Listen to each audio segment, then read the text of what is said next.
இந்த வீடியோக்குள்ள போறதுக்கு முன்னாடி நம்ம சேனலை சப்ஸ்கிரைப் பண்ணாதவங்க சப்ஸ்கிரைப் பண்ணிடுங்க, பக்கத்துல இருக்க பெல் பட்டனையும் கிளிக் பண்ணிக்கோங்க. வாங்க வீடியோக்குள்ள போகலாம். 2003ல மலையாள சினிமாவில் வெளியான மார்க்கம் அப்படின்ற படத்துல ஹீரோயினா அறிமுகமானவங்க தான் நடிகை மீரா கிருஷ்ணன். இந்த படத்தை தொடர்ந்து சின்னத்திரை சீரியல்கள்ல நடிக்க ஆரம்பிச்சு மலையாளம், தமிழ் மொழி சீரியல்கள்ல நடிக்க ஆரம்பிச்சாங்க. தற்பொழுது கார்த்திகை தீபம், கண்மணி அன்புடன், மாரி, மீனூஸ் கிச்சன் உள்ளிட்ட சீரியல்கள்ல நடிச்சிட்டு வராங்க. சமீபத்துல ஒரு பிரபல யூடியூப் சேனல்ல ஒரு சில விஷயங்களை பகிர்ந்திருக்காங்க மீரா. அதுல 31 வயசுல இருந்தே அம்மா ரோல்ல நடிக்கிறீங்க, உங்களுக்கு என்ன வயசு, ஏன் அந்த ரோல்ல நடிக்கிறீங்க அப்படின்னு கேள்வி கேட்கப்பட்டிருந்தது.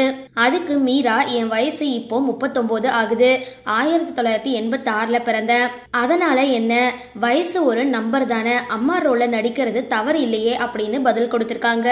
சரி, இந்த வீடியோ பத்தின உங்களோட கருத்துக்களை கீழே கமெண்ட் பாக்ஸ்ல போஸ்ட் பண்ணுங்க. வீடியோ பிடிச்சிருந்தா லைக் பண்ணுங்க, ஷேர் பண்ணுங்க, மறக்காம டிபி காபி சேனலை சப்ஸ்கிரைப் பண்ணுங்க.